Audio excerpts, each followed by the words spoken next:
Welcome everyone to In the Hot Seat. For our repeat viewers, thank you for joining us again. For those new to the show, every 2 weeks we put industry experts and or customers in the hot seat for what we hope is a lively discussion, debate, and even some discourse as we humanize the digital experience. All aspects of the customer lifecycle are up for discussion, as well as the technologies that are used throughout each phase of the journey. Now, I'm excited about this episode because this is actually volume 2 of the one we did 2 weeks ago. So this is a continuation of the episode on community-led growth. I'm so excited because the conversation and comments that we had after the first episode, it led to what we're having today, right? We had so many people reach out because we started going down this path and never even got to have the questions, right? And people are like, well, wait, how do you track this? How do you know it's working? How are you measuring this? So many questions. I'm so excited that we were able to bring back our guests that we talked with last week, as well as expand our guest panel with some amazing community-led growth experts. Yeah, I think this is going to be a great discussion. You know, one sort of quick thing I saw this morning, I thought it was kind of funny, unusual that it hit on this day, but I was testing out a new music service in place of that one that everybody uses. Supposed to be better, and I'm on the free trial. And about 2 days after I got the free trial, what did I get? Invitation to community. I go in community, and there's all sorts of helpful things about it. How do you? There's this all discussions about different types of music, and so it is definitely an approach. I won't call it a strategy. It's an approach that seems to be gaining a lot of traction. I think Jared has a pretty interesting way to frame this, which we'll get into. So we have so many things to dive into. So I think without further ado, I'd love to bring in our guests. We have Andrew Stapleton joining us today, and he has spent 15 years building out go-to-marketing strategies, and he has his own firm called Samwise Growth that he is working with go-to-marketing strategies. Jared Robin, who is the co-founder of Rev Genius, a 40,000 member go-to-market community. Rebecca Marshburn, who is the head of community at Common Room, will be with us today, as will Donnie Weinstein. And he is the community director of community strategy at SAP. So all of these individuals have lots of stories, can weigh in on the discussion and tell us how to do this right and tell us what not to do, right? Hey, everybody. Hello. Hey guys. Morning. Good afternoon. Thanks so much for joining. So I don't know if you heard us with the banter points, but Jared, I'm going to put you in the hot seat and call it something that you did or said in the last episode. I brought on others to take some of the pressure off me being in the hot seat. Well, that's why we're going right back to you. Then you can pass the ball. But you said something really interesting in the last episode, right? Michael kind of alluded to it in the beginning when he said community, called it a strategy. But to your point, you said it's a movement, right? And I'd like to dive into that a little bit more, because to me, that really made me stop and think after you said that. So explain to the audience why you think it's a movement. It let's be clear. It's very much a strategy by the book and all of that. But if you want to do well, you want to do like next level, you're creating a movement, right? Community supports movements. You all could probably name a half dozen off the top of your head, and the momentum and everything that happens with a movement. And in business, that could be like a new category creation, right? And it forces you to play bigger.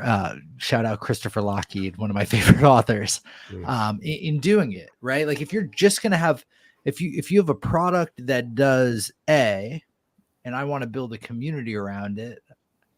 Okay. Yeah. Maybe you have a customer success chat with people like vibing off each other, for sure. But the most powerful communities I've seen are built off the back of movement and built off the back of collaboration. Okay. What do I mean by collaboration in a movement? It's empowering community members to make money off your product. Huh? HubSpot agencies, Salesforce agencies, Notion, Gumroad people, right? That are building all of this, and so many more. But when you create a movement, it becomes much, much bigger than the product. It connects with your desired audience, community members, whatever nomenclature you want to go with for the day. It's not semantics, but like we'll say it like it is, and then people come along for the ride when it's a movement, and everyone in this room has done a great job of doing that. I was on a call this morning. It reminded me of Jared. So one of my clients is in the data space, and they're still newer to me. I'm getting to know their co-founders, and so one of their co-founders is a very technical data guy, and we were on the phone with another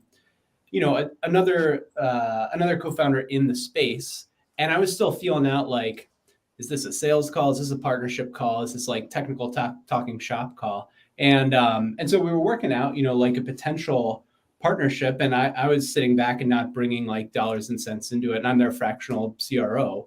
And, at the end, we're just kind of making jokes. And the guy on the other side of the table said, it's really hard to work with most people in this space to just strike up conversation like this in 20 minutes. And it was just so refreshing that like we saw how we can amplify each other's offerings. Look, this is a small, but in a community, each of those molecules is having a connection. So this is like zoomed into what that could look like. But you're reminding me of that, because we could have gone into it and being like, this is going to be very transactional. What do I get out of this? And then I'll think of what you get out of this. But it was really nice. And you're making me think like, how many others are out there, and how can we turn that into like the seed of a community in this small company? I love that. I spoke to somebody, and this is going to be like a real life example last week, names withheld, who's like, do you want to be a part of a LinkedIn takeover? Okay. Yeah, this sounds new.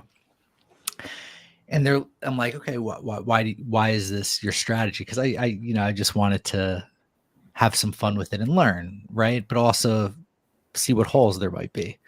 Oh, we want this. I'm like, yeah, I know. What did they get out of it? Mm-hmm. Well, they get a cool, and if I fill out the blank, it might be leading, but like, I'm like, okay, I agree. But yeah, but then I said, I'm going to participate in that because, I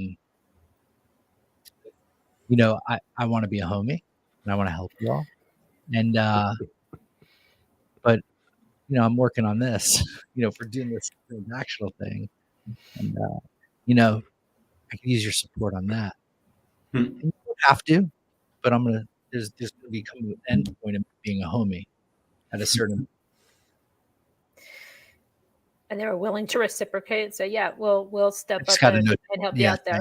That they're like, oh, we're all in. I'm like, okay, thank you. I'm curious. So I love this, this question of movement versus strategy and what that means in terms of, Jared, I think you said, it's category creation depending on the seat you're coming from. And so to set the stage for where I'm talking about this from, I'm talking about it from the point of view of B2B product communities. And that is different, right? B2C communities are a little bit different. But hobbyist communities are different. They are all communities, but for the purpose of this chat and where I'm coming from the point of view of B2B product communities. And I think I want us to be really clear that like oftentimes a community at first is not formed around a product. It's formed around solving a pain or a challenge. And then often there's a product that stands out in helping someone solve that challenge.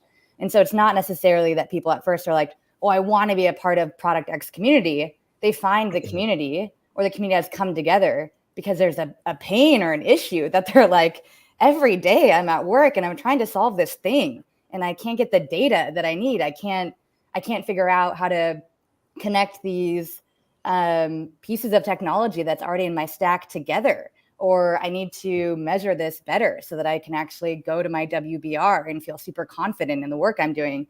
Whatever it is someone's trying to solve, oftentimes that product community then, as if that space is there, if they're able to then understand the pain that someone is trying to solve, the product community can like blossom and grow.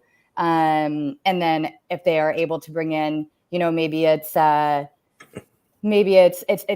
relationships, right? It's maybe people that are pro or expert level at solving that problem can become mentors in that community. But there is, or maybe it's a community for newbies, or maybe it's a way where people can interact and share different types of, ideas or strategies or wish list items.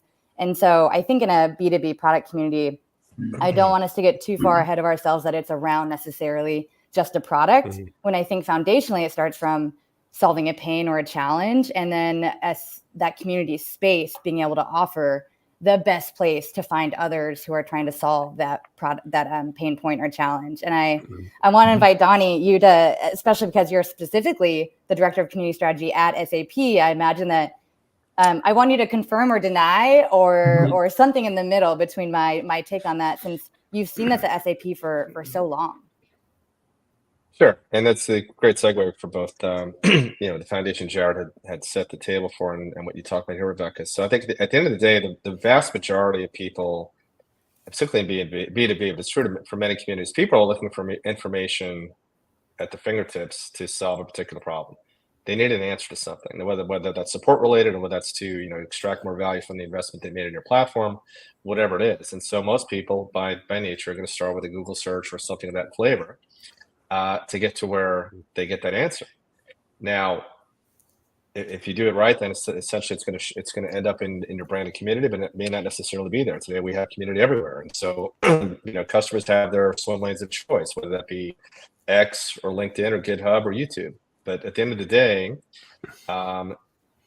most customers and most people who are using a platform, they want to figure out how to get to that information quickly so they can get better at doing their job. In the B2B world, there's a high affinity or strong affinity between learning and community. And the number one reason why people are spending time in that community is to get better at using your platform. They want to become a better professional.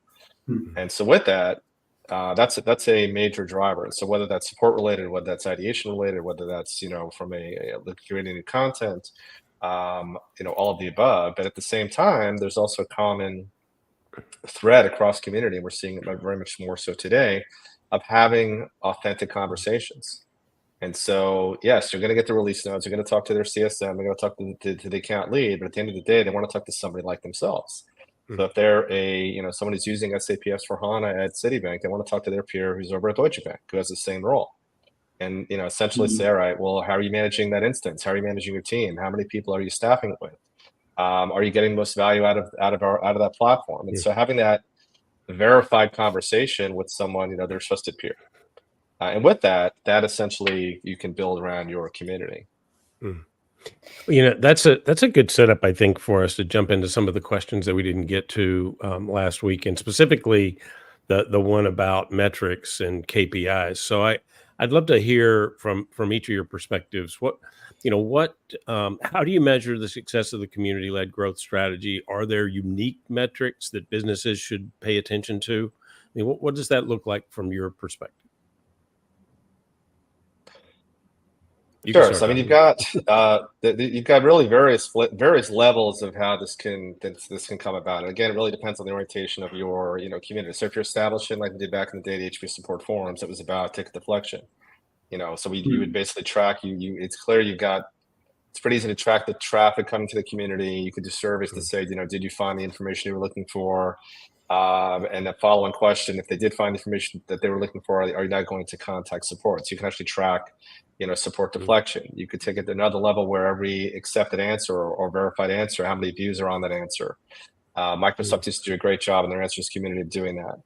But I think really the holy grail, which many companies, the very few companies that successfully done this, is really integrating your data sets of, okay, well, who's actually showing up in the community?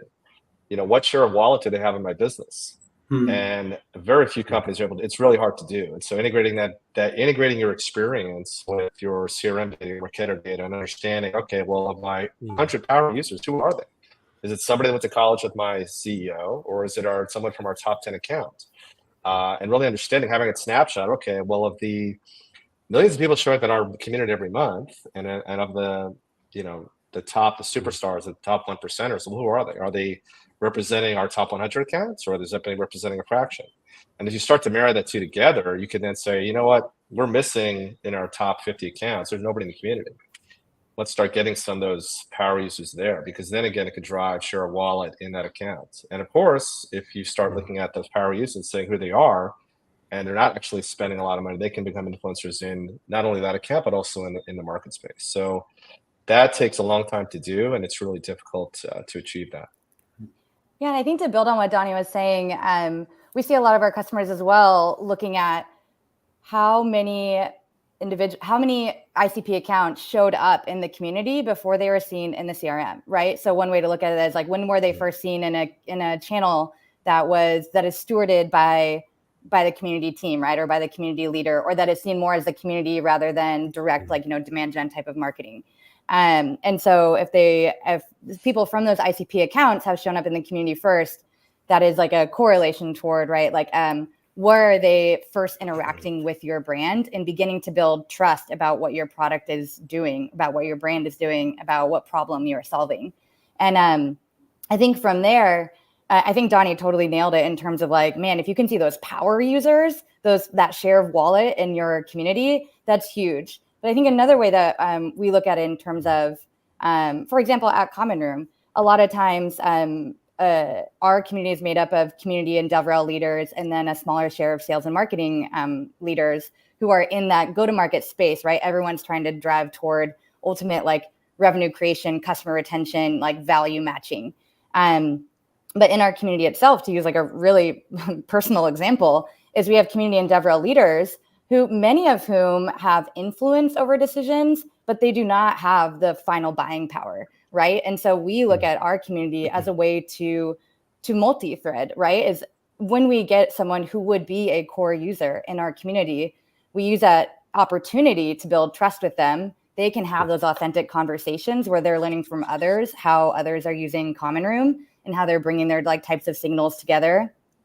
And then through that trust and that authenticity that was built because of the other community members, not just our team selling to them, then we're able to have that conversation with them and help them connect us to the right people in the account so that we can have a broader conversation with the folks that are also ultimately holding the purse strings. And so I think there is a huge opportunity there where maybe not my ideal would be have every power user and everybody that's an economic buyer in our community itself, but that's not necessarily what that economic buyer is trying to solve, is not what our daily practitioners are talking about every day. So it makes sense that they're not necessarily in our community, but they trust the people who have come to our community, and then those people become a voice for us within their organization, so we can multi-thread to the people that we need to.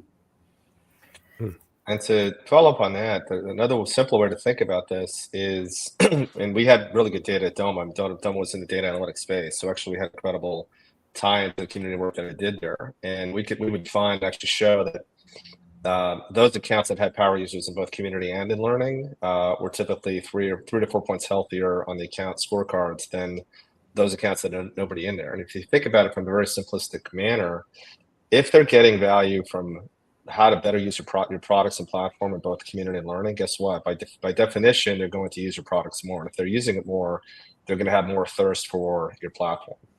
And so this is where you can use that information to drive closer alliances with your customer success management teams, your account management teams, to get that strength into the community as well as the learning the learning space.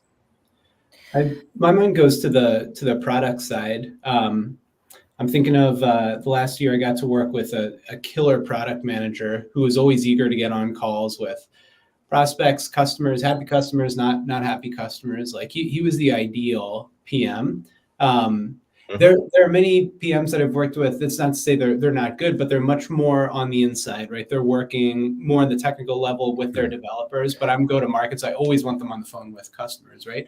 I think what a good community can do is, if you zoom out from the discussion around like putting extra light on the issues, right? The bugs that need to be solved, which is like, that's why I end up for any of the tech that I use. I want to know what my community, whether it's customers or prospects, are talking about, like of their own volition, like what they're dreaming about, imagining that this tool might do, because that's always going to be supplemental to even what a great product manager is going to be thinking of looking at, like any product leader. Like if they can survey that, if you've got people who are coming and talking about what your product might do, like unprompted, that's gold, I think that would be a great vein to tap for a team. I mean, it's almost like a cab on steroids, right? Yeah. You've now taken your advisory board and way better. I mean, it's just unlimited, right? Everybody gets to weigh in, and you're hearing all of these voices as opposed to a select few. That's powerful product development right there. Yeah, and to Andrew's point, I think especially for prospects, there are many enterprise accounts that when they're setting up an RFP, they're actually requiring where's your customer community? What does it look like? They want to see evidence of a thriving community, and in some cases, they want to see exposure to open ideation. And how is customer feedback driven? Do you have a cab? Is it closed? Is it open? What are the qualifications? All of the above. They want to see, okay, well, once I invest in your platform, what kind of ecosystem is there for me as a customer? And that's it's just it's been quite a while, but it's now a must-have, especially in the enterprise space. I think too that's a must-have. Not only when you're already having that conversation with that person who is a prospect and is like, all right, like show me your community. I want to see how people are talking about this and how people are being interacted with. But like even prospecting into that person before they even are a prospect, right? That SDR, that BDR, they need to understand, they need to have the capability. And like I'm showing my cards here in terms of like, we really believe it's that common room. And so it's like embedded in me too. We're like, if you're trying to even have a conversation with that prospect, you need to be able to understand, and that person, those people who are at the front lines of reaching out to people, right? They need to be able to understand what those pain points are and what that person was trying to solve. And they need to be able to understand like what bugs or issues were there? What was this person like talking about in terms of, on Stack Overflow or on Reddit in terms of those like broader forums, those like ecosystem listening types of capabilities, to really say like, hey, I saw that you were trying to increase the speed of pulling data from your data warehouse, and that you haven't been having success with X. I'd love to talk to you about how we solve that, right? Or whatever it is, like they need to be able to, the people who are on the front lines, to even be able to get that person to be a prospect and be interested in your community, they need to have insights into the actual language of the problem that person is trying to solve before they can even start that conversation with them, and get someone to the point of being like, all right, you've caught my eye enough to join your community. And now I want to see the value like in practice on the daily. So curious your thoughts on when you should allow individuals to come into the community, right? The benefits of having that prospect join or waiting until they're a customer, or is there a prospect community, then a customer community, and what does that crossover look like? Are you calling it prospect community, Jody, in that case?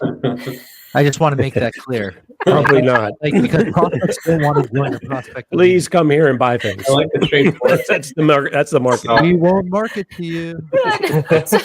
I mean, the honesty might be refreshing. That would be like, in a way, you're like, you know what? Yeah. And you should just label everybody SQL, MQL. This is the SQL. This is the you actually have like a website visitor borderline. Like, you're moving from MQL to SQL.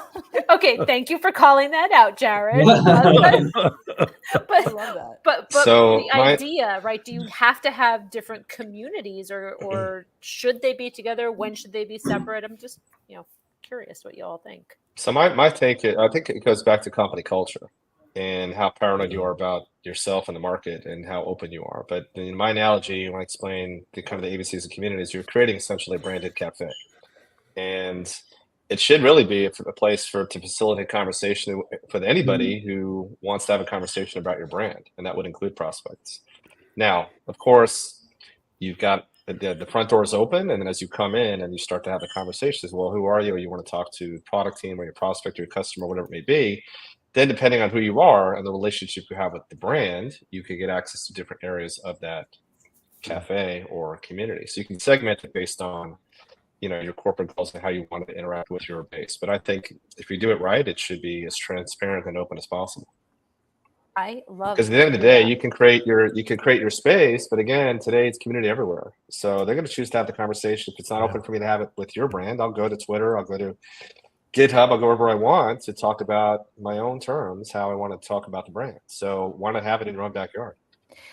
I feel like it wasn't that long ago where I was in situations in companies where the conversation centered around, well, we can't open up the support portal because, or create a customer community because we don't want customer A talking to customer B, right? And having those and then I feel like overnight it just exploded and that wall came down and suddenly everything is out in public, right? So you had no choice.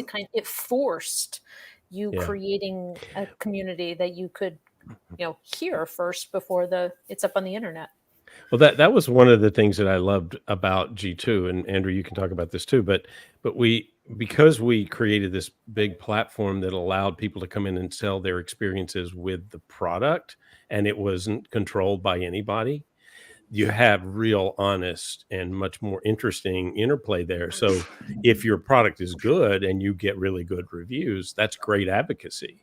But if your product's not good, then you learn things and then you can fix that and you can respond and you can still build out of that. And it still isn't seen, in fact, one of the things that we saw most often was the biggest negative for somebody coming to G2 to look at reviews is if they saw all 5-star reviews. That's the least trusted thing ever. Yeah. I mean, so I'm like Donnie, I feel like I'm thinking on the other end of the spectrum from SAP. I love working with, tiny companies. And if you're a tiny company entrepreneur, then it's like anyone who wants to talk about me, even if they want to talk crap about me, it's like all press is good press, right? And it'd be a wonderful problem to have, to think like, ooh, do I need to actually like put up a gate here? And I think, Jody, what you said is absolutely right. Like, I don't think but I think the reason almost is the size of the market. There are so many tech, just coming from G2 with Michael, right?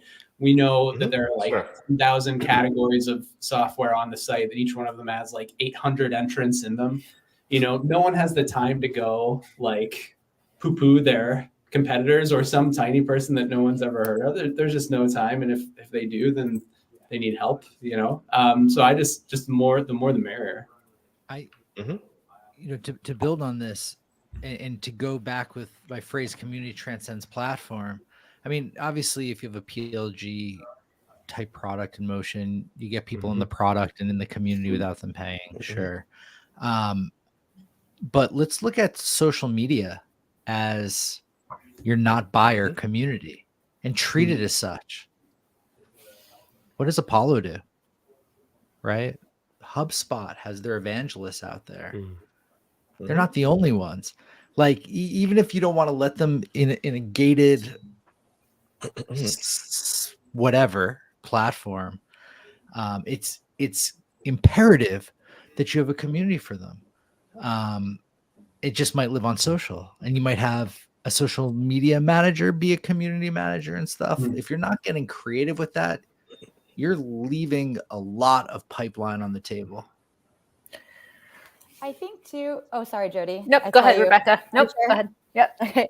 I was going to say, I want to make sure I get like so jazzed about like how we can serve the community, but then also what would a community member say? And I think from the community member point of view, whether or not it's a gated community, a paid community, an exclusive community, a newbie community, a open to everyone community, as long as you set the right expectations as the community manager, I think that is a huge thing. As long as community members have the right expectations set about what they will get when they enter this community and what they can expect from this community. And therefore they can understand how other people in that community have entered that community and what the expectation is. So that goes back to everything from a community code of conduct to an active community manager who is helping people understand where they should be, you know, asking certain questions or putting certain pieces of content or how they're expected to answer other people's questions. Some communities are like, if you're not active within the next 90 days, like, it's okay. We love you, but like, you're out of the community. And that's a very, very clear line. And so I think and not every community is like that. Ours is not, but I think, what I do respect about that rule is that it's very clear for everyone. And so I think from the point of view of the community member too, we have to ask ourselves, like, it's sometimes less about what type of community we are offering, but more about how does that community member expect to interact and know what their expectations are about interaction within that community. Well, and if we take a step back and think through, right, we all have a number of different technologies that we work with. So 9 times out of 10, all of those technologies are going to have communities that I belong to, right? And as a member of multiple communities, I'm having a different experience in each one of those communities, right? And I'm comparing how company A's community is against company B. And against probably isn't the right word, but more the experience that I'm taking from each of these communities, right? Which one is most beneficial to me, which will then drive probably where I'm more active. And I guess as I sit back and think about building a community for an organization, right? Thinking about the steps to make sure that my community provides the best experience for the customer, because I'm not just going to be graded on their singular what they're getting out of it, right? For themselves with relation to me. They're grading me on how my community is benefiting them against 6, 7, 8 other communities. And that's a pretty big task as a community manager. I mean, that takes a lot of work. So I guess my question, my long way of asking, how does somebody get started? How does somebody start building a community that is going to drive that experience, that the person stays engaged and stays connected? That's a great question. The way that I like to think about this, especially in the smaller companies that I've been at, is the conversations are already taking place. You know, if you've already got a product, you have a relationship with customers, then you're having conversations with your customer base. And so the account management teams, the CSMs, they know who. You start with a handful of power users from some of your top accounts, and you start a beta. You start having a sort of you curate a conversation saying, we're thinking about building this thing out. What are your top of mind conversations that you're having with us? What is it support related? Is it product related? Whatever it may be.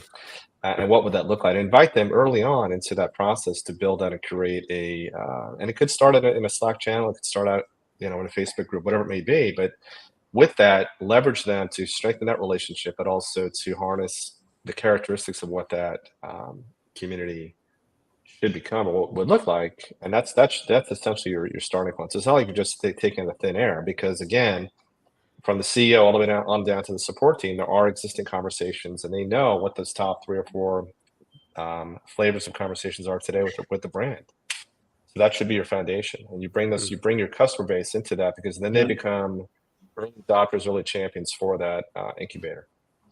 Yeah, I like that. And I've worked with CSMs more than any other group in my career. And you can always know, like, who's the most personable, who's the connector, who's the best networker on the team, because that person is going to get like very excited, like Rebecca, about, just connecting people. So it's like, you can make it that person's job to have this fun thing and just be like, hey, go find 10 people who you think will want to talk to each other, and just start with your own portfolio. Like that's what I've done in my career. And it's got to start small, like I'd rather do that, and maybe you have 2 CSMs do it, and then you just like mix the groups, and then it should just grow naturally from there. But you'll have this super tight core that just enjoys talking to each other about stuff that's not even your product, right? And then that's what's going to grow it. I'd rather start there than start from the top with like marketing campaigns, come to this or that webinar or whatever. I think you have a magnetic core, and that's a good way to start. So like not pushing them to a prospect community is what you're saying. No, but I think or don't call it that anyway. Inviting them to a prospect community. Yeah. An invitation. What I did was I invited prospects too. I didn't say who. I think I just said clients. I didn't say who's a prospect, who's a customer, but I also kept the starting topic away from like the core functionality, because I just wanted to see what they would naturally want to talk about anyway within like, the general topic of MarTech, like give them a bound, but not start off like just selling them stuff, But if I go back to my Domo days, Domo was a very secretive company. You had to sign an NDA in order to license the product. There was no marketing materials. And when I joined, that was all changing. And they had literally the day that I started, they had decided on the date of their first customer conference. So I had 90 days to tee this thing up. And they already had a relationship with Lithium. Net is they had a community training event at their conference. Joe Cottrell came and gave a keynote at my event on the value of community to your business. And we had 40 people in that classroom. We trained them in staging, which is sort of taboo. We trained them and we literally flipped the switches to go live. And that was the original 40 that joined the community. So, again, that was going from very close environment to now everything's opening up, and we started to scale from there. That is bold. I love that so much. Well, go ahead. I was just going to say, here's the thing, right? If you don't start your community the right way, your clients are going to start. Somebody's going to start it. Yeah. Right. Yeah. You're going to get a community in one way or the other. So control. Yeah. And to that point, I got hired at Kaltura. They were dominant in the video SaaS space. They own 90% of the market share in higher education.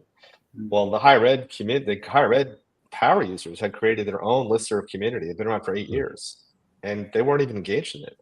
So I get access to it. I'm like, all your power players, and I did a roadshow. All the power players are in there, and they're just, the most off the cuff comments about the company, this and that. And I said, this is why you need to have this in your own backyard. And that was a lever to not to turn that off, but it's because we didn't own that, but essentially create with those same people that were running listserv, get them into the foundation for the Kaltura community. Brings up the idea or the question of technology, right? Someone getting started, somebody just in the very initial stages, or they're maybe using some sort of technology and getting ready to grow. Where do people start? Where do people grow to? Like what technologies should people be considering to get going with this quickly and easily? Common Room. It's a great one. It's a great one. Yeah, I do appreciate that. It's a great one. It's phenomenal. We were directionless before them. I do appreciate that. I'm Rebecca at Common Room. But I will say, know where the users and the community members who you want to be using your product, know where they are gathering and where they want to gather, and whether or not that's 10 people or 100 people. And like you said, Andrew, starting small, talk to them first, right? Where do they want to be? And then show up there. If they want to be on a Discord, if they want to be on a discourse, if they want to be having GitHub discussions, if they only want to be on Stack Overflow, if they want to do things through email, make sure that you are first listening to them.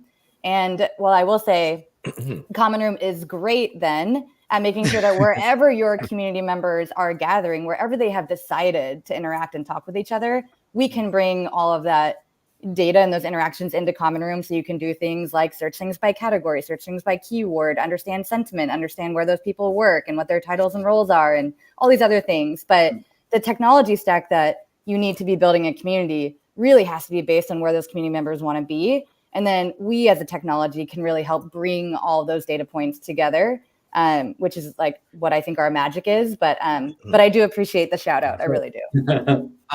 Building on that and knocked out of the park, go where they already are. But I also want to add a caveat.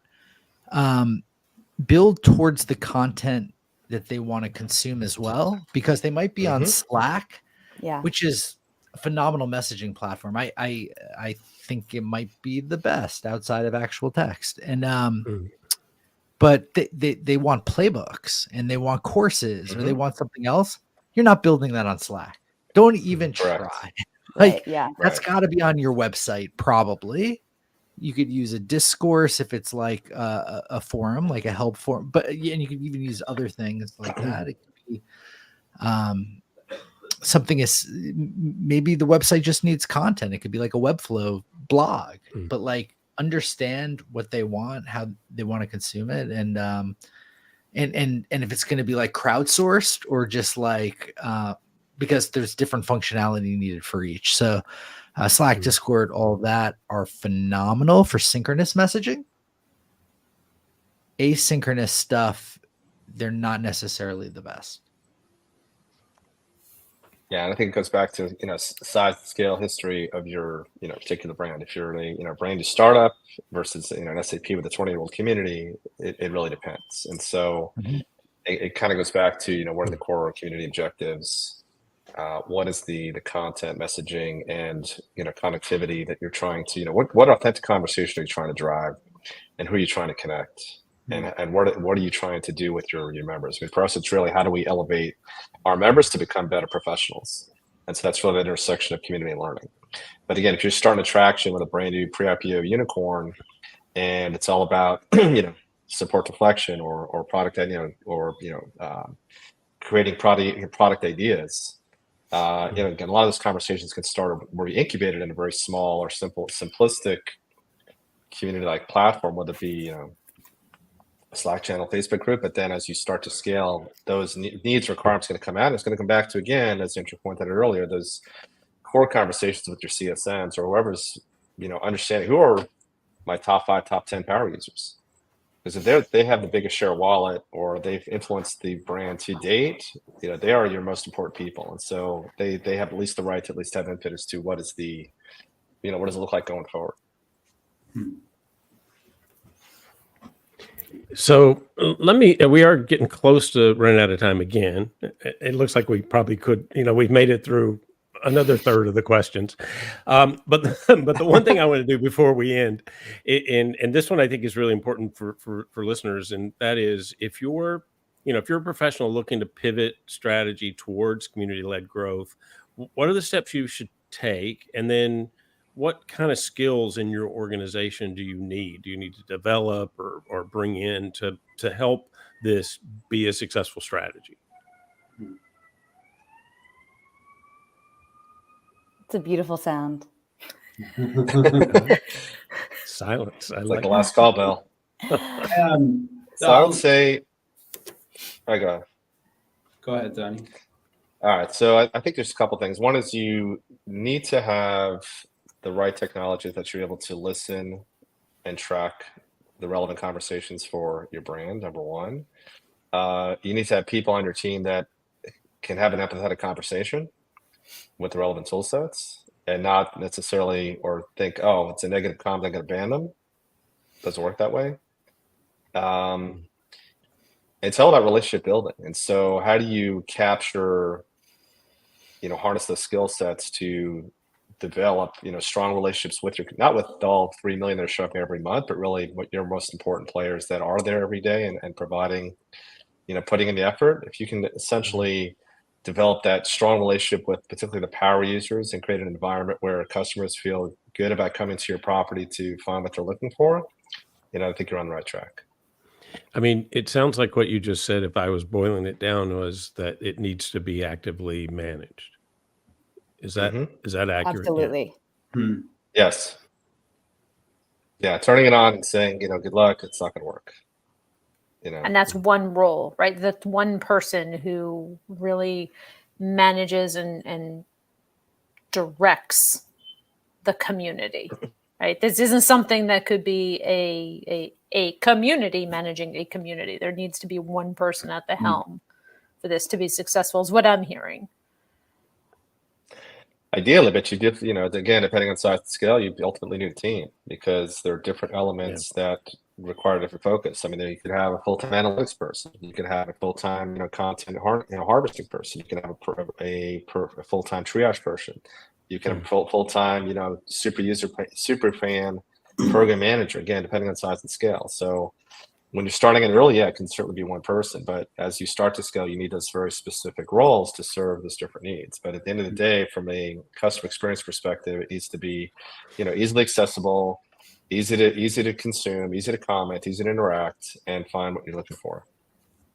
Yeah, I think one of the very first conversations Jared and I ever had live, Jared, I don't know if you remember this, but we were just chatting back and forth about community. He's like, what do you think one of the biggest myths is about community? And it's like that they're self-sustaining, that once you get a healthy enough community going, they just keep going on their own because people want to chat and people will keep trying to solve each other's problems and they're inherently curious and good. And while I think many of those things are true, a community itself, I would say it's a myth that it's self-sustaining without someone who's actively